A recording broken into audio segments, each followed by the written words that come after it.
কালকে যে পরীক্ষার রেজাল্ট হলো তুই রেজাল্ট কত পাচ্ছিস রে?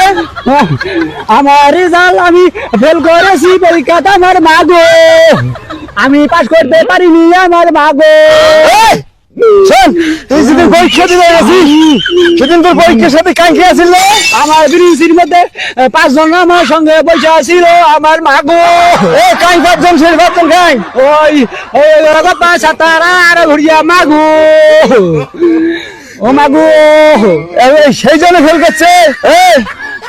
ফেল তো করছিস, এখন তুই এরা কি করবি তাই কর। আমি কি করবো জানি না আমার মা গো, আমি পরীক্ষার মধ্যে ফেল করেছি মা গো। এবার কি করবো? এই কালকে থাকি তুই হালবো যাবু। আমি হাল বোয়াইতে পারবো না আমার মা গো। মুই হল তোর দাদা, আর তুই কিসের বারে বারে মাগো মাগো মাগো মাগো লাগাছিস আর মাথার পানি দিলে চক্ষু মেলি কি দেখিস আমি তোর দাদা।